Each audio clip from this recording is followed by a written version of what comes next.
Welcome to Forgotten Files, where we uncover chilling stories hidden in plain sight. Today, we step into the mind of Dennis Rader, the BTK killer, a family man by day and a ruthless predator by night. You see this old gentleman? That's me, Dennis Rader, or as the world knows me, the BTK killer.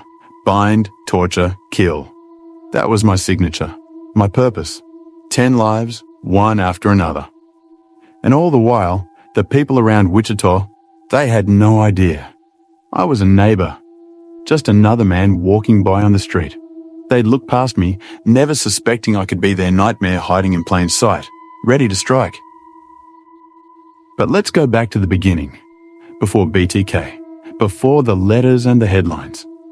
Since I was young, I had these urges, thoughts and fantasies you wouldn't understand. I hardly understood them myself. They were powerful, these images, these cravings for control. I'd picture myself binding someone, taking away their sense of safety, watching their fear come to life. I didn't know why I felt it, only that it was there and I was alone with it. But on the outside, I was the perfect mask. Went to church, married my wife, raised a family. I even got a job enforcing ordinances. The neighbors, they saw a family man, a regular guy who led community meetings, who cared. None of them saw the other side, the BTK side. My first project, I called it, was the Otero family. January 1974. The images had been building up, those fantasies taking shape. I had been watching them, learning their routines, understanding who they were. I planned it down to the smallest detail. That's how you have to do it, you know?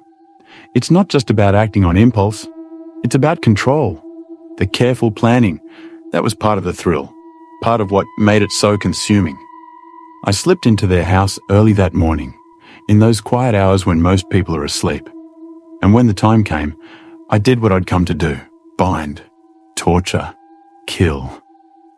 But the thrill, the feeling I got from it, it didn't stop. It stayed with me, drove me forward. I found more projects. Shirley Vian, Nancy Fox. Each time it was like starting a new story. Weeks of preparation, of careful watching, learning their routines. Every move had to be planned, every detail controlled. And I liked that, the way their lives were in my hands before they even knew it. It wasn't just about the act itself, though. I wanted recognition.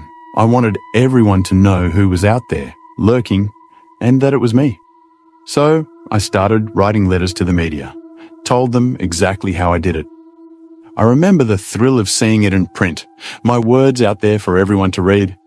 That's what I wanted, a bit of attention, a name, BTK. Police, reporters, they all read my letters, saw my words, but none of them could find me. They thought they were getting closer, but they had no idea. I was 2 steps ahead, always watching, always waiting. They didn't know I was just another man in the crowd, blending in with everyone else. Life went on. I had a family, my kids, church council meetings. Every Sunday, I'd sit in the pews, lead the council, the picture of a family man, an upright citizen.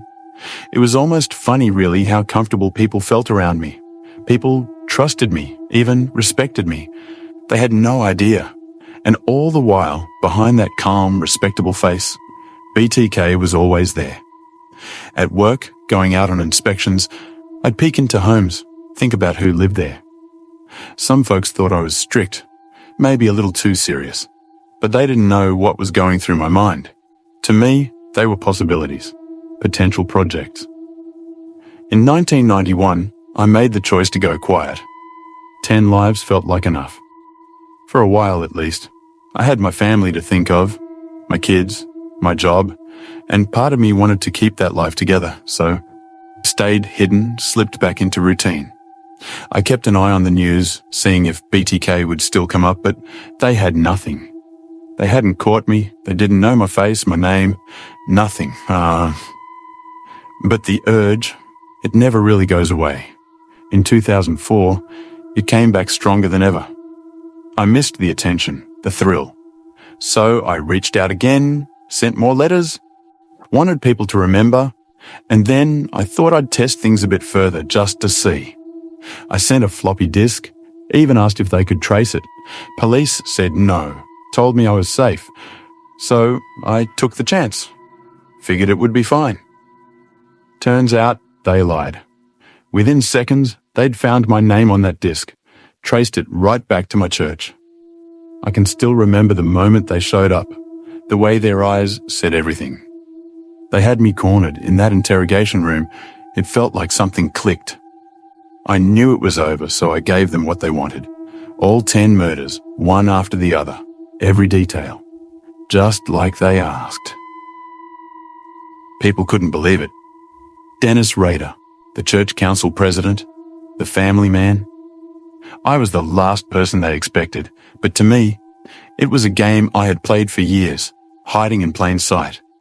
A double life, woven so tightly that sometimes even I could barely tell where one ended and the other began. But now, it's out there. Everyone knows who I am. My name, my story, it's all part of history. Even now, people write me letters asking about the man behind BTK. Sometimes I'll tell them a bit, give them pieces of the story. I don't mind sharing.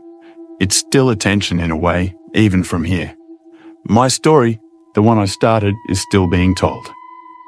So say what you want about BTK. In the end, I got what I wanted. It took decades, but I kept them guessing, and now they know my name. And that was Dennis Rader, a man who lived a double life, blending into society while feeding his darkest urges. Here at Forgotten Files, we remember the stories the world would rather forget. Until next time, stay vigilant, because some secrets are closer than they appear.